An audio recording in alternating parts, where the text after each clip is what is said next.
Good evening. Welcome to the February 3rd edition of Parks and Public Works Committee. This evening, we're going to call to order and take a roll call.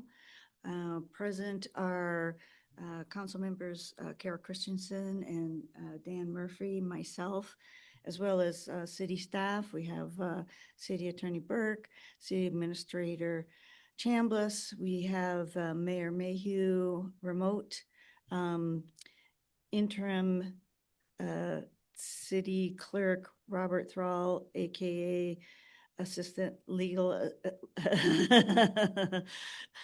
aficionado as well.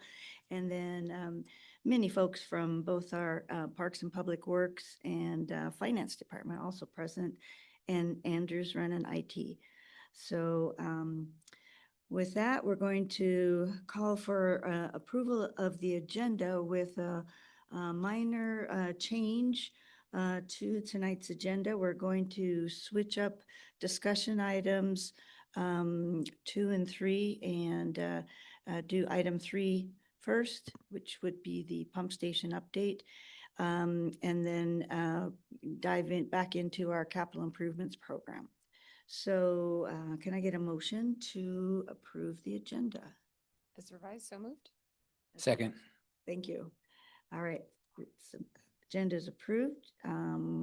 Next on the up is public comment. Not seeing anybody from the public here. I think we're safe in moving on from public comment into approval of last meeting's minutes, which are dated January 21st and 2026. There was a Scribner's error in that referred to something in with the wrong year present. So we're aware of that, and it's being addressed and corrected.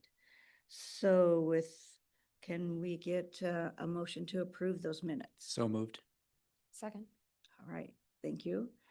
We've approved those minutes, and next up is discussion items from Parks and Public Works. We're going to be doing the update on the business park, or AKA BP pump station, and that will be presented by Engineer Patrick Fry tonight, our new father in the house. Right. Evening, committee, staff, mayor. So let me share my screen. Perfect. So as Councilmember Cotton mentioned, just doing an update, but I'm also going to provide some background on the business park BP lift station capacity improvements. Just providing background so that everybody's up to speed. Just we have a new committee, new members. So as mentioned, though, I am Patrick Fry. I'm one of the project engineers with Parks and Public Works. And so really this all stems from the Snoqualmie Valley Hospital expansion. So last winter, they applied for what we call a certificate of sewer availability.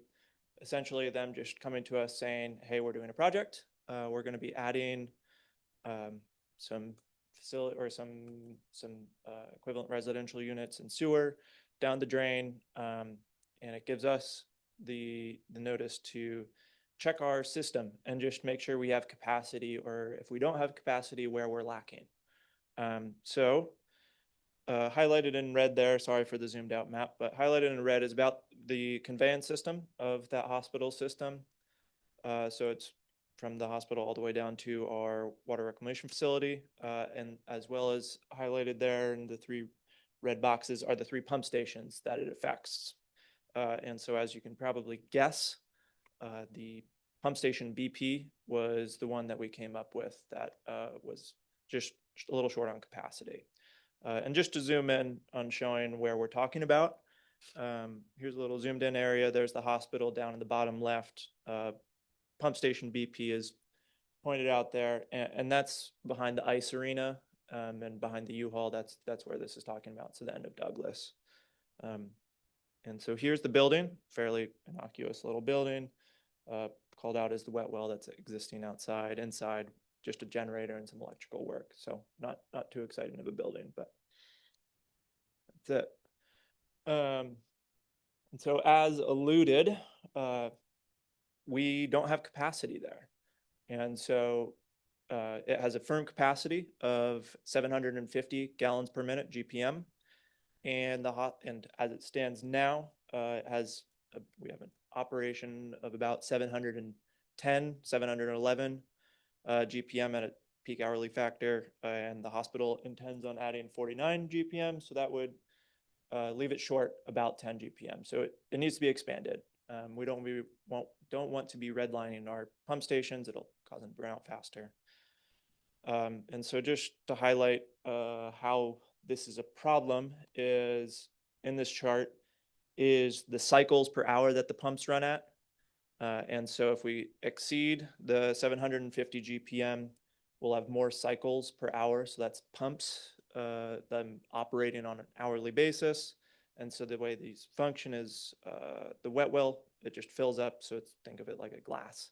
It's filling up with the sewer, pumps drain it, and then it fills up again, drains it. And so we don't want to exceed the manufacturer's recommendations on those pumps, otherwise they burn out faster.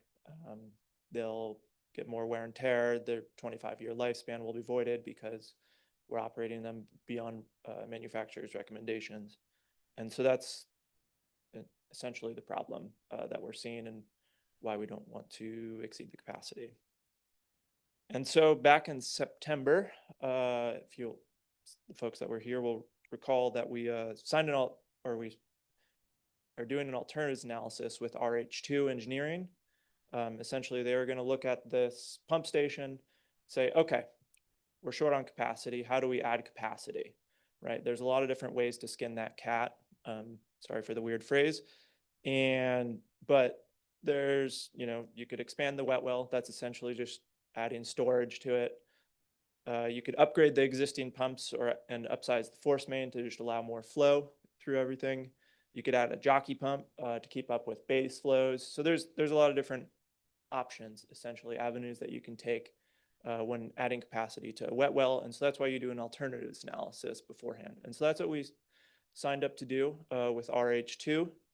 But essentially immediately, as soon as we started this alternatives analysis and we put some data loggers on the existing pump and the electrical equipment, it was clear that moving forward, the way to go was expanding the wet well. It was just obvious that that's what we needed to do. That's where we were lacking.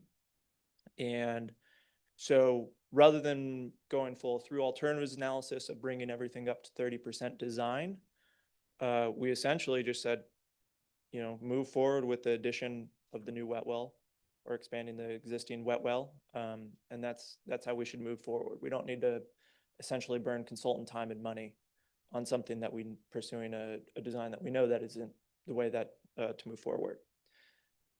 And so by narrowing the scope of the alternatives analysis, we are obviously changing the contract a little bit and hopefully narrowing the scope of that contract, making it more affordable. So that contract cost, what we signed for in September, was $98,000. The alternatives analysis true cost by narrowing that scope ended up being $38,000, so significantly cheaper by narrowing that scope. Meanwhile, to get this additional wet well, the final design cost was $47,000. And so that leaves a balance of $12,000, or closer to $13,000 on that. So because this contract was for $98,000, that allowed us to just continue straight to the final design for this, which is imperative because the timeline for this project was tight. The Snoqualmie Valley target opening that they provided to us is fall of this year. And so this was a rough schedule that I put together in September when we were doing this alternatives analysis. And the way I saw it was the realistic or even best case scenario construction completion was fall or winter of this year, being, December of this year. Yet, because we were able to essentially expedite final design and essentially combine what's shown as task 1.2 and 2.2 here, and then also that means that we didn't have the committee and council meetings in January because we didn't have to do an additional contract. Today, I'm showing us right about there. I have the 90% drawings on my desk, which means I'm hoping to get to bid by the end of this month. And so that puts us about a month and a half to 2 months ahead of schedule in regards to that. Also because the wet well items are essentially off the shelf. It's really just concrete items. There's no delay essentially in concrete. Big delays in submittals and purchasing is typically in electrical equipment, just because they're made to spec and made to each project, when these items are just purchased off the shelf effectively. I expect task 3.3 shown here is will also be quite condensed. So overall, we're thinking that we'll finish construction significantly earlier as well.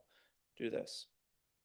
So just final considerations, we're ahead of schedule, under budget. SVH is reimbursing for the cost of design. That was what we discussed in September. We expect them to reimburse for construction costs as well. And we anticipate going out to bid at the beginning of March, finish full design at the end of this month, and then anticipate construction shortly after that, being the summer. That's it. Questions, council? Great work. Yes. This is a great presentation. I appreciate you getting us up to speed. As the new person on both council and committee, just a question for you.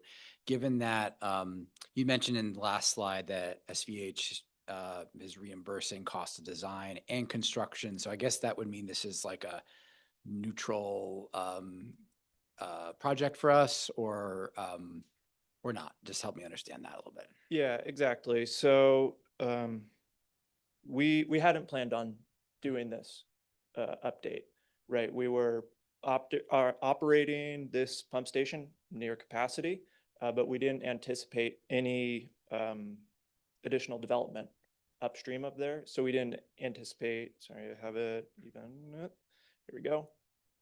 In our general sewer plan, we hadn't intended on updating this, right? All of our pump stations, they have a lifespan, and you expect to update them at some point. Some of them, we anticipate development downstream of them or upstream of them, which means that we plan to update them at some point. As called out in our general sewer plan, really, we're only going to update this if the development happened upstream. Development is happening upstream now, which means the onus is on the Snoqualmie Valley Hospital to pay for this, right? Because otherwise it would be ratepayers that have to pay for this update that wouldn't have been happening otherwise. So this update is strictly due to them, and so as such, they're paying for it. Do we get benefits out of this? A little bit. We'll have additional wet well storage, which is always a good thing. The intent is to make this really just to serve as additional capacity for that hospital up there. The realistic outcome is we will get a little bit of extra storage just because of the nature of the work from there. But it's not a major boon to the city otherwise. Does that answer your question? That's great. I appreciate the explanation, getting a new council member up to speed here. So thanks so much. Yeah, no problem. All right, excellent. I know that certainly SVH will be tickled and doing their little happy dance up there with this news. For council members too, I just wanted to let you know that the wet well option of the 3 option was actually the most economical one. And so it was really the one we were hoping for anyway. And so that did all seem to work out great. So thank you very much. Exactly. Most economical, and there's the least time concern with it, because if we were to add a pump, then we might have to update the electrical equipment in that building. Yeah, and then we're also Who knows when we would have gotten the equipment in, and exactly, and then we're also dealing with PSC and other jurisdictions that Yeah. make it. Yeah. There's other challenges. yeah, great. Yep. All right, super news. Thank you so much. All right. Mayor Mayhew, any questions, concerns? Not at all. Thank you. All right, great. Next up, of course, is a continuation of our capital improvement program. Discussion being presented by our CIP project manager, Dylan Gamble. And I don't think you have to do speed talking this time.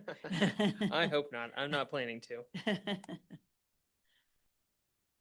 Okay, so let's see. I have made a bit of a change in order to make what I hope is your lives easier and for anyone who follows this in video form. So I have a PowerPoint version. It's very similar to what you would have seen in this document. So if you recall, I showed you this, and I know that it is very difficult for you all sitting in here to see this, and maybe even on your screens as well.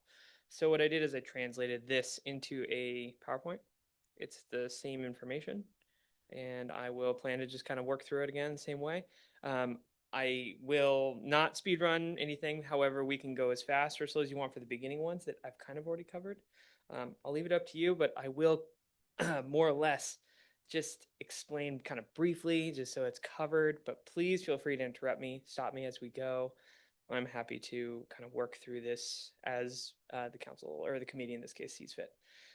Just a note for awareness on where we are here. This is just a really brief description. I try to keep the words simple and clear to the project itself. A picture, if there was one in one of these CIP worksheets, I usually pulled it from there. Or if it's a project that's ongoing and I knew it's happening right now, for example, I try to get you a new picture, something that was either relevant to the project or interesting to see about the project, and we can go into that. The name of the project program at the top, of course, and then a very brief description of the status, but I'll try to do that part myself. And then what you see here is the colorways that match the same timeline that we would have seen on the last document. So same ideas in general, but just kind of shown differently. And then if you're trying to keep track of where we are and what type of project, on the very bottom here, you'll see transportation project or program. That's just a way that we categorize our CIP work, and specifically in this case, our non-utility CIP work, which can be divided into transportation, parks and open space, facilities, and then we'll get into the utilities later. Okay, that's the primer, and I'll get going. So what we have here is the streets resurfacing program. We're either doing a repaving project or we're doing what we like to sometimes call sunscreen, which is to keep the roads in good condition for as long as possible. So when we look at that, that's the work we're doing. Again, you will see us try to tie lots of very specific site projects into this. So when we're looking at a repaving project, we actually are thinking about water mains, if they happen to be relevant, or water mains, stormwater mains, sewer mains.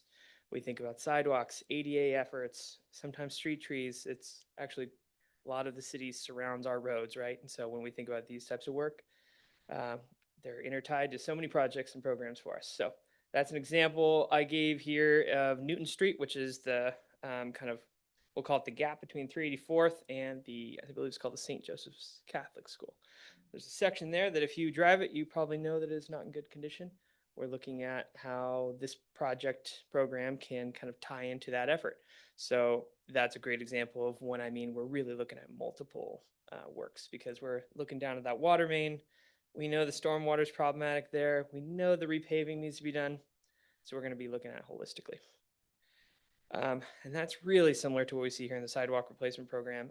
Again, we're kind of looking holistic, but we are frequently reviewing the condition of our sidewalk for safety. And so we have an ongoing list, and we get citizen feedback, and we are constantly reviewing and trying to anticipate the next step of needed work.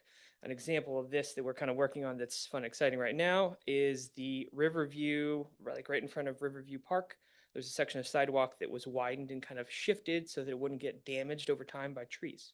So as much as we love our trees and their proximity to our sidewalks, they lift them and move panels around, and then we start to have issues. So this is one of our efforts, and Pat specifically is working on it to make sure that the sidewalk is going to be usable going forward. So that's a good example of kind of that tie-in. They're pouring concrete today. They were, as far as Yeah, I saw 'em. Yeah. Yeah. So yeah, it's very exciting. there's going to be a bit of dirt that goes on the sides too to bring the grade back up. It's not going to be a ledge for any would-be rollerbladers on that sidewalk, for example. But yeah, so more work to be done there to make it kind of match and integrate well with the park. Again, we're going to do this a few times. ADA ramps are obviously how sidewalks convert to crossings. And so you're going to see us whenever we work with sidewalks, look at ADA ramps.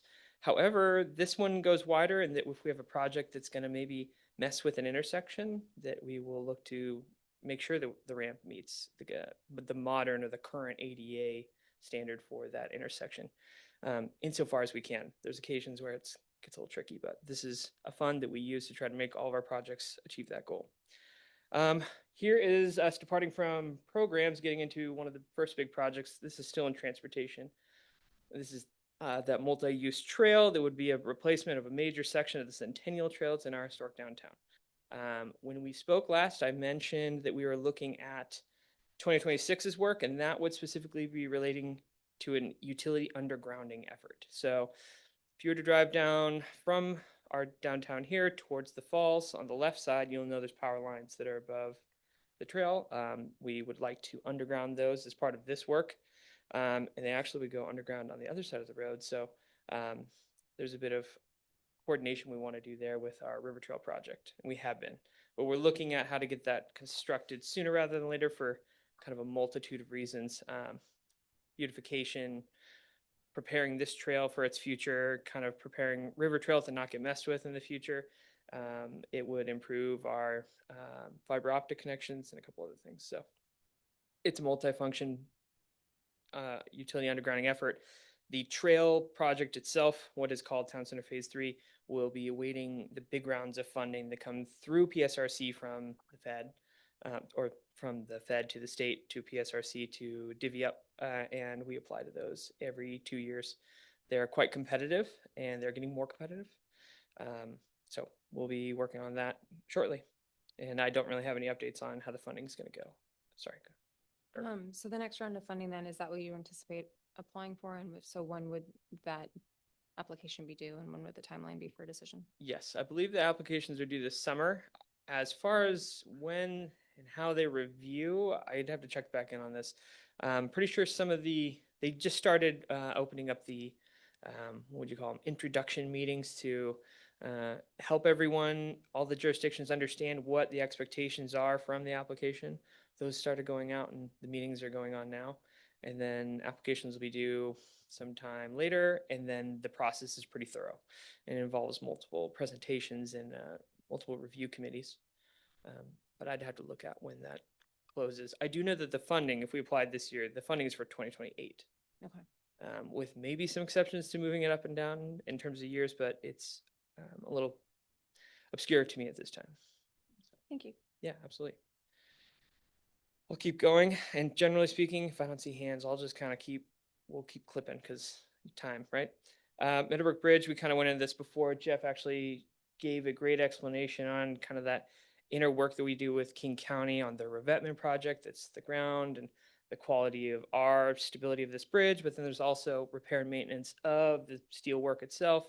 So this project is kind of does this get really big, or is this a repair and maintenance work? And so right now we're identifying what we can do and what is needed to maintain the bridge in its current condition. And then we're kind of seeing what we could do in the future and how do we coordinate with everyone. So there's a lot to that, but right now we're kind of looking at both sides. Complete Streets program is getting us back to that series of programs where we are intertying to all things, all work efforts, as many as we can. So this is another example of, we have a road project that's going to be right here, paving this intersection, and if we had a bit of money, we would fix how this is aligned. This funding is supposed to help us bridge that gap where the paving funding might be insufficient. So in addition to that, we use this for the safety improvements that you see across town, a couple of rapid flashing beacons, if we need to improve pedestrian crossings, things of that nature. This is a kind of fund that we'll look to make those efforts happen. I think we went into a pretty good deep dive on this one as well, but we're on to the playground replacement program. This is where we're replacing playgrounds, but in addition to that, we have lots of equipment and other kind of peripheral I guess you call them accessories to a playground, that we also replace as part of this. Right now, we're looking at Cottonwood and Hoff, as we talked about before, and kind of downgrading the two other very close proximity nearby parks. The additional improvements that are intended but unidentified bit there you see in the status is that I would like to move all the way through that contract with the builder to install these playgrounds and see how much funding is there, and then scale the remainder of the, we'll call them accessories, to that to match. So if I can bring the price down on the playground, then I can take advantage of that extra funds and then go for more things. And then rather than doing two contracts out of sequence, I'll just do one. That's the idea there. And we're hoping to get to that soon. I would say that we're probably pushing the start date of equipment delivery closer to April and June, but yeah, they can actually move pretty quick once the concrete and things like that are structured. Trail programs, we have the bog trail that we're looking at improving, and that's up on the ridge and it kind of surrounds the bog area. There's a bunch of root inundation from the asphalt. We're gonna tear those out, control the trees. Urban Forestry and I have been hammering out the details on how we're going to control the cottonwoods that are kind of growing up nearby. And that will be an ongoing effort because they'll come back. And so take them out now, fix the roots, control them into the future, and then we should have a nice stable path going forward. In addition to that, we're looking at some improvements that are one's at Three Forks and the other one is up at Stellar, which is proposed to be a dog park and would require fencing in order to make it possible. We're looking at trails funds to achieve those two goals. Specifically, Three Forks is you might not realize it, but that space is pretty long. Fencing is not per se cheap. And so we're gonna kind of phase this in pieces at priority and then work our way down and kind of basically spend as much as we can to get the best things we can as we go.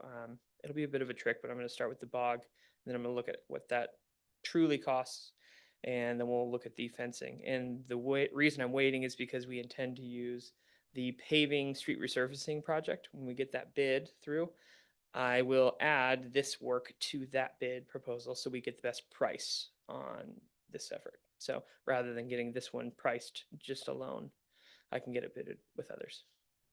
Yeah, question? Me too, thanks. And I'm assuming that the answer is yes, but in terms of the new fencing for the new dog park, has Parks and Public Works considered using the crew from the DOC to help with that to keep costs down? To install, we've used that crew for split rail fence, but this fencing would probably be more technical to install. To get aligned and to not be kinked and crooked is more difficult than it seems, and requires some more specific equipment like lasers and alignment tools and concrete anchoring. I don't know that the DOC is quite equipped for it, but I can look into it, see if it's a possibility, and come back around to it. The DOC were using a lot for cleaning out of the swales. Mhm. And like, as he had mentioned, the split rail fencing around those areas.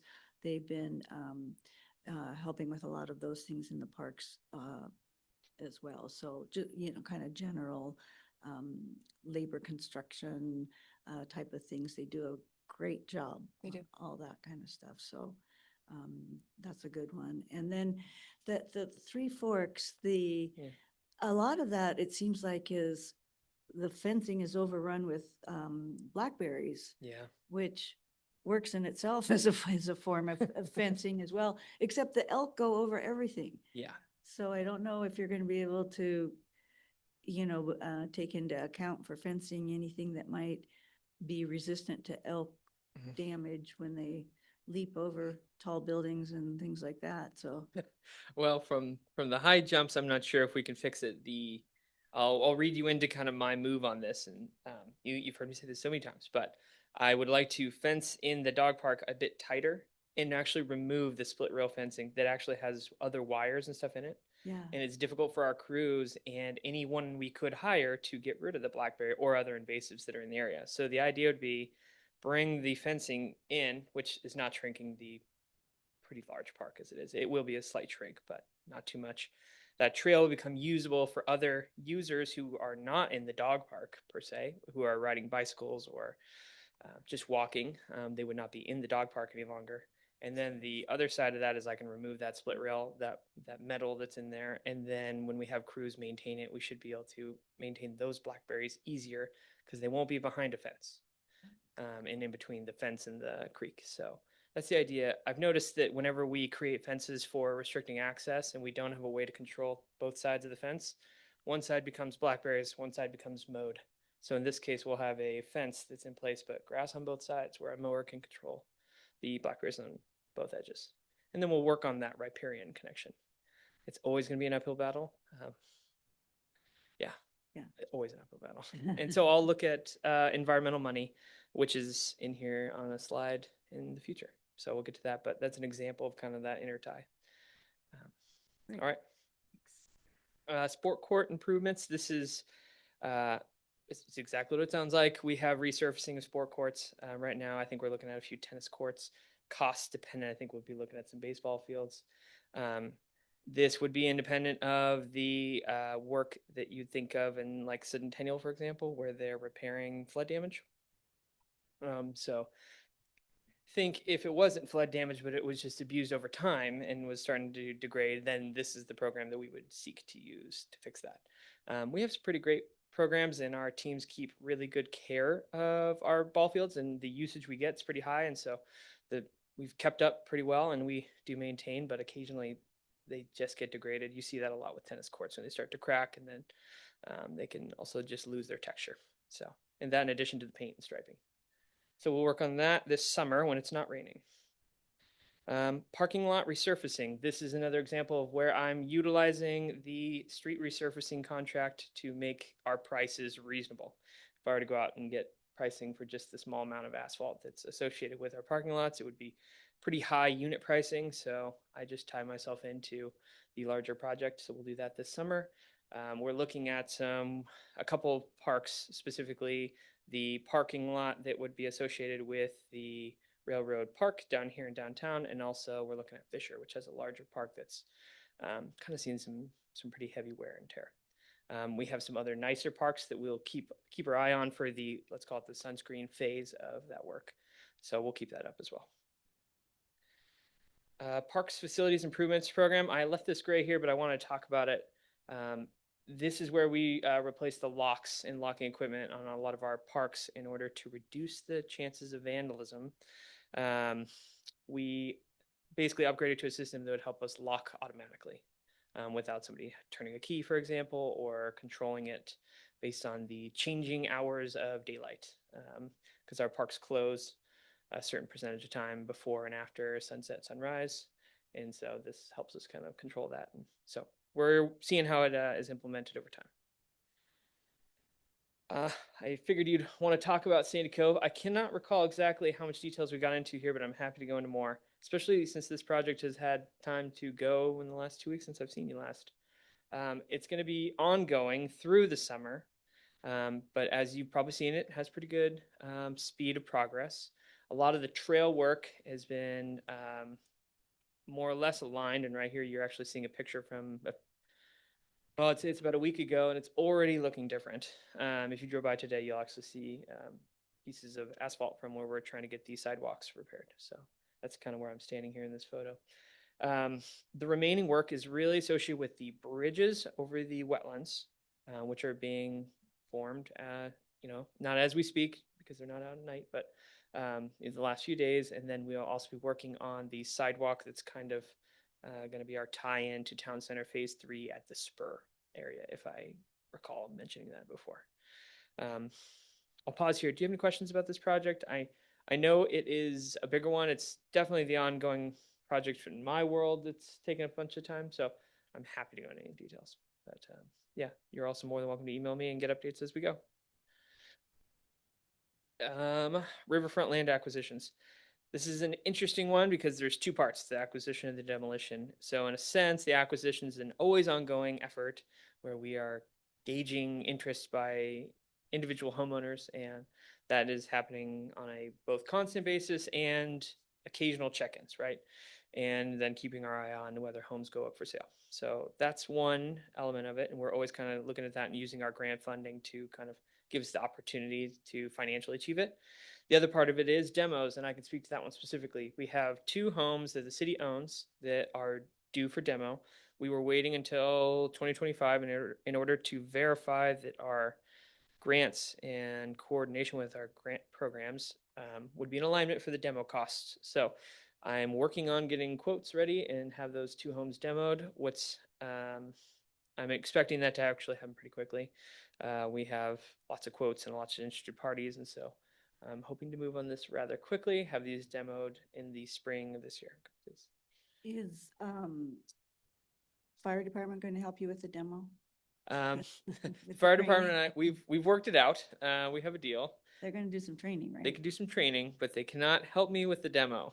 So no to the question technically, but yes, they can do some activities in there, so to speak, as long as they maintain the structure of the building, don't cause any damage to it that I need to deal with in terms of demo, don't risk my grant, all the things that we've kind of hashed out, and then I think we're okay. But yes, though I will let them know here soon that they should get going because we want to get these torn down there. As they sit unused, more and more damage can happen, and we don't want to see that. Rather clear them out and get them ready for their next phase for the city to become part of the River Walk, River Trail. Okay, and this picture, by the way, is from the White House that was demoed where the trail is currently going in. So this is partway through. Speaking of the next section of River Trail, this is the Arboretum Trail across the street from the high school, across from Park Avenue towards the river, so between the Park Avenue and the river. This is a snippet from the master plan, the River Walk master plan. It is just a theoretical framework of how it could look one day. We're taking a lot of the ideas of this and we're trying to implement it, though this will be an ongoing conversation.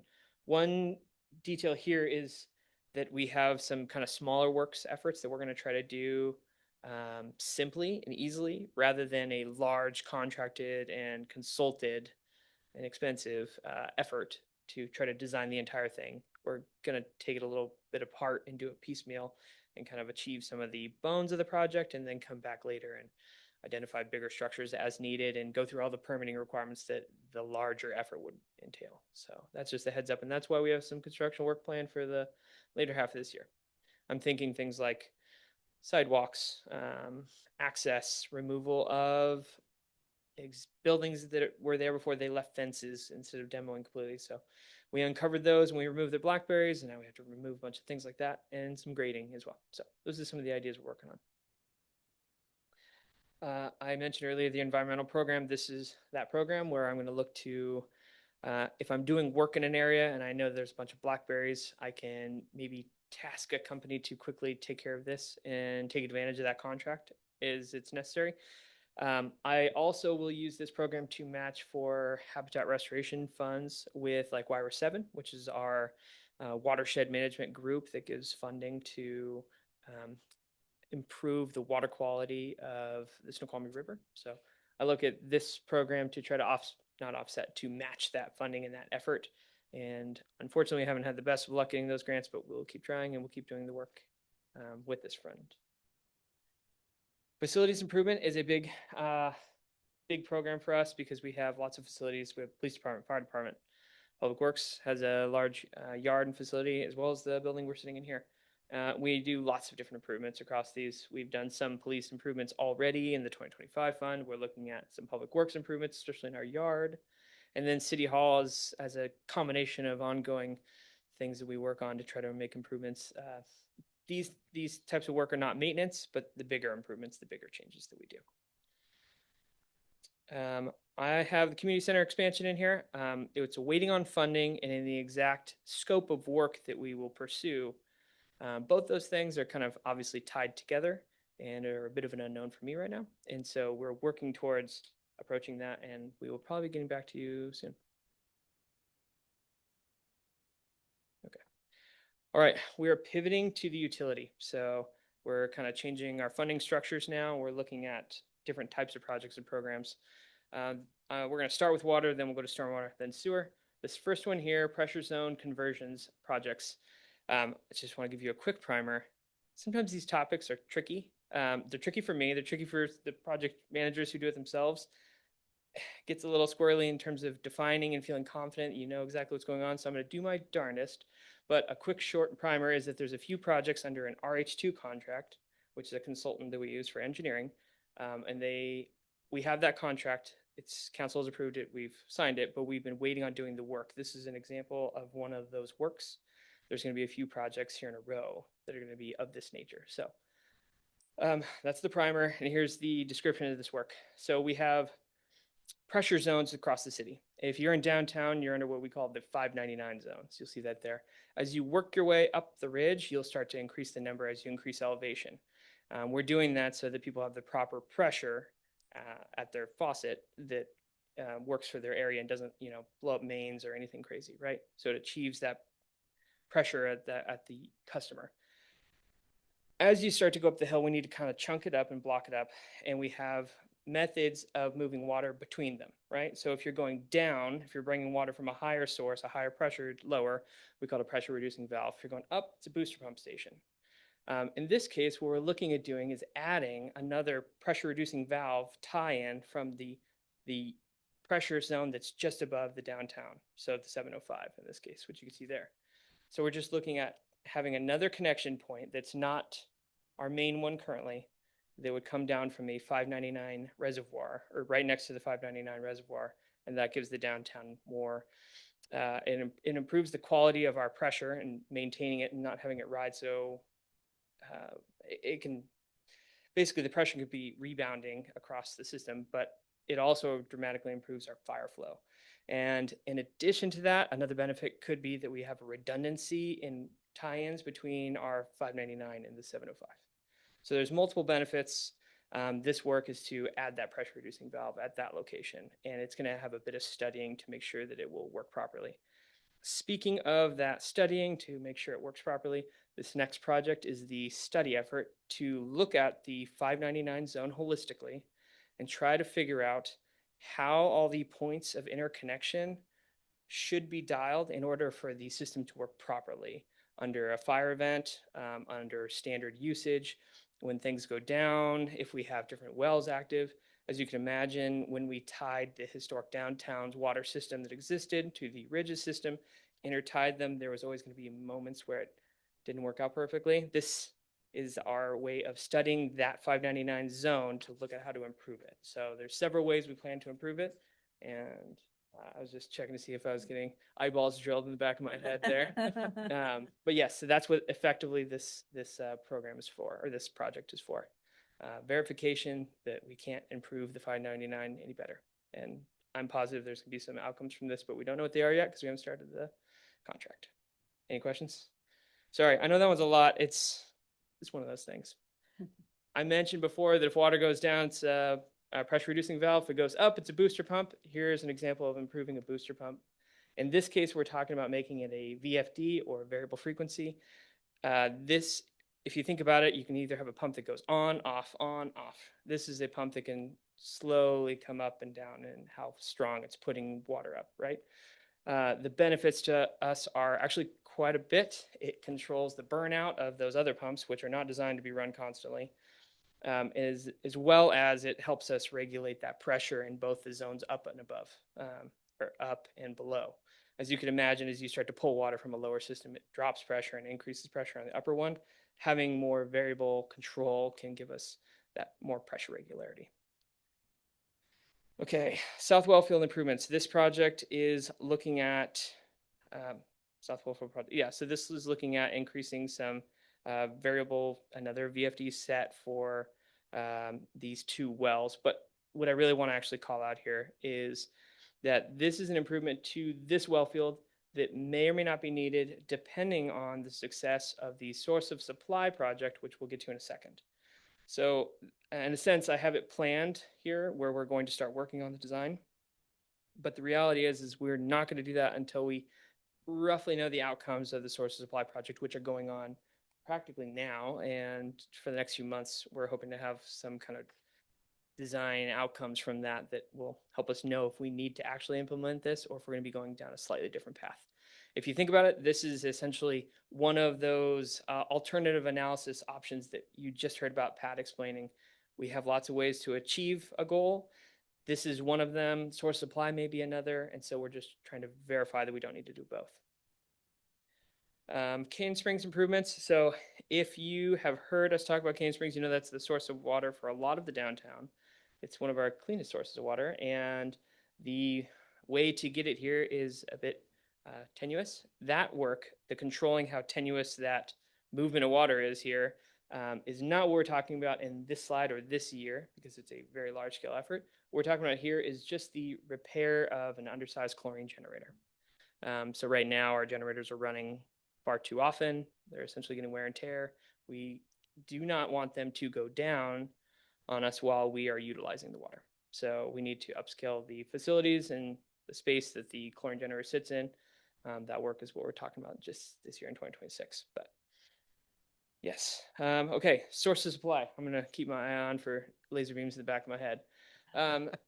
The source of supply project is essentially, I'm going to go really quick here, us taking water from Cane Springs, putting it into our well, our aquifer, the one we were just talking about, pumping the water in, and then waiting a while, pumping the water in for a while, pulling it back out, seeing how it impacted the aquifer and the quality.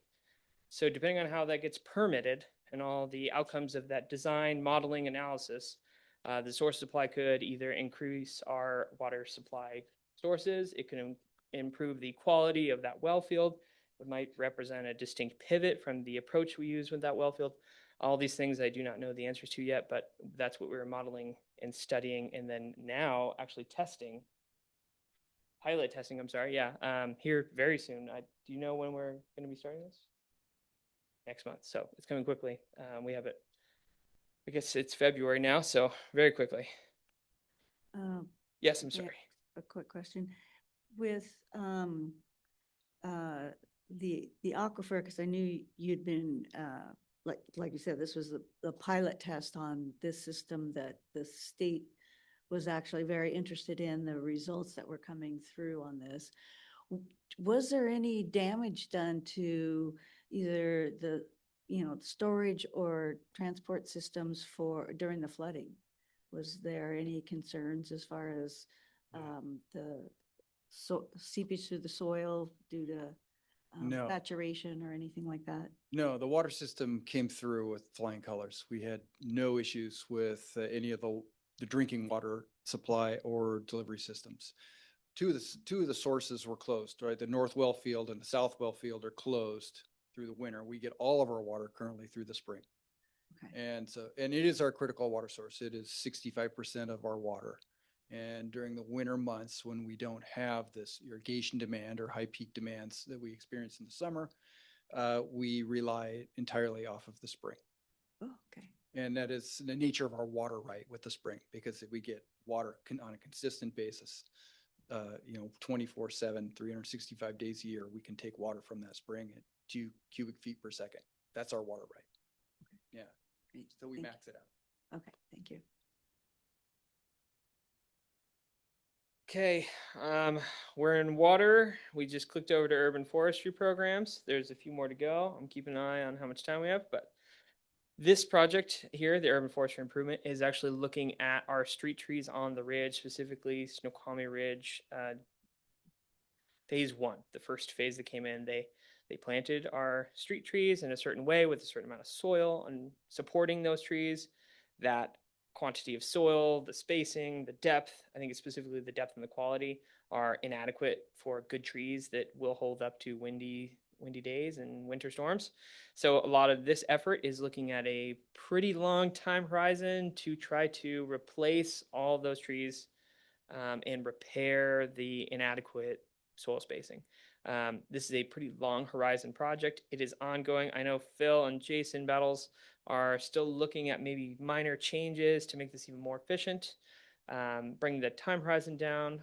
We'll probably be working on this for many, many years. But yes, we're looking at getting the contract going this summer so that we can start replacing these trees. The next batch of trees, I should say. Stormwater pond improvements, ongoing work, happens every year when we are not having high waters in our stormwater ponds.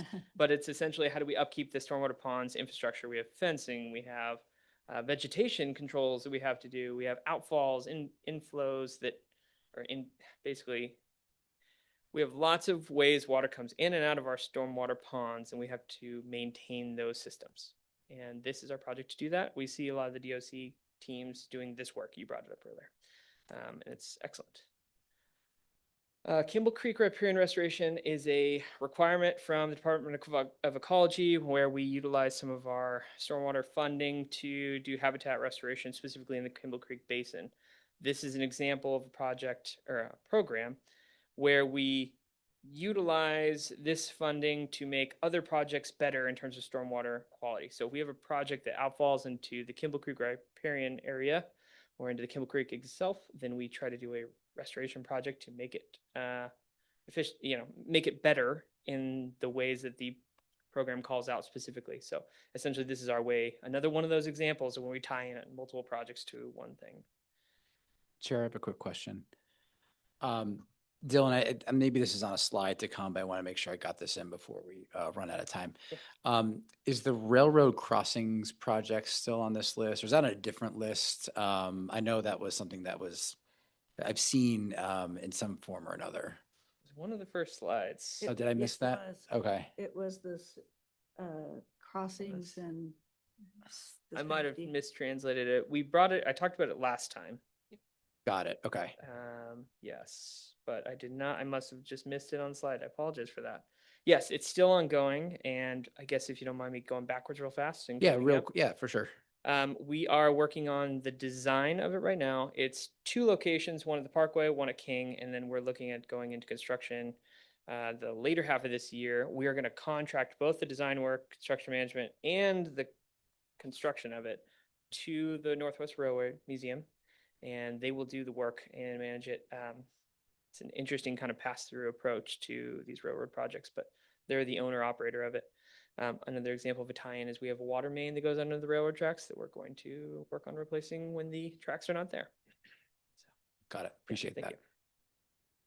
Thanks for the catch. I apologize for that. You know, what's funny is I swear I brought a new picture in for the railroad crossings to this slide, so I don't know what happened there. I'll zip us back to Sandy Cove. We have 2 more slides. Sandy Cove is a quick one. So we're working on bringing us to construction of this project in the official window this year. That is basically the 4th of July, thereabouts, to October 30th. So that's when we would see the construction. We are fully permitted at this point. There's some easement details we're ironing out, but that's not going to stop us. And we will be bringing the bid soon enough, and then we'll know the cost of it, true cost, and then get started on the construction. Following that, we will really be looking at how we can work on that park and the surrounding areas now that the park will be stabilized. It really allows us to kind of move up the bank and kind of make that space and environment better. After the years that we were waiting for the Army Corps of Engineers to Yeah. approve the project. We got there. They went on a break. A several-year hiatus. But yeah, we're there. I don't think back. We're only moving forward now. Okay. Second to last project, the reclaimed water distribution system. This is a reservoir that we are building in order to not utilize Eagle Lake Reservoir, which is on the golf course up on the ridge. Class A water is a byproduct of the wastewater treatment facility, and we utilize it on irrigation for multiple properties on the ridge that we own. The ROA utilizes it, and then we have business park users that utilize it as well. This reservoir will help us kind of maintain controls that are necessary as per Department of Ecology requirements. I have a quick question as just the new person here. Is this reservoir also utilized by the club at Snoqualmie Ridge, or do they have a different source? They have their own system. Yeah. Well, so they have the lake, and Mhm. previously or existing right now, but previously we shared that lake in a sense. It was our reservoir, and they would pull from it, use it themselves, and we would pull from it, use it ourselves. Going forward, we have a reservoir. We pump water to their lake. They will still use their lake, if that makes sense. That's great. That's probably the best explanation I've heard of that. So that's great. Appreciate it. Yeah, absolutely. Department of I can Ecology. sense the lasers. No, okay. I have one last project, and it's a very easy one. It's the water utility main and drain replacement program. This is I keep saying we have a road and we're going to replace a water main. At the same time, we're doing the roadway project, the railroad crossings. This is that intertie, right? This is that water mains project. You can think of conveyance in our utilities, which is the movement, all the pipes and things like that. This is a lot of the funding for that, unless it's somehow tied up in a project specifically. But when we are looking at how everything, any other roadway projects can be made better by utility work, this is it. The nice part about this is two different sources of funding. The utilities funding a project and the street funding a project is a nice pairing up for us in terms of financial management and efficiency of dollars. So I left it here because it interacts with so many things. And there is actually a list of projects that it does independently, such as undergrounding our utilities under the Snoqualmie River, if that's the most feasible approach, for example. But more or less, we have to figure out how to get water, Class A, water, sewer underground and not utilizing the bridge. We're kind of at our capacities with attaching pipes under the bridge. So we're going to need to look at alternatives analysis to figure that out. This program will be the source of funding to look at that going forward. I think I did it. Yes, we did questions as we go, but Job, Yeah. excellent job. Absolutely. Project Manager Gamble. How about any questions, last minute questions, guys? No. Gals? Appreciate it. Okay, great. Then can I, thank you very much. Dylan. absolutely. Get a motion to adjourn? So moved. Second. Thank you, and we are adjourned.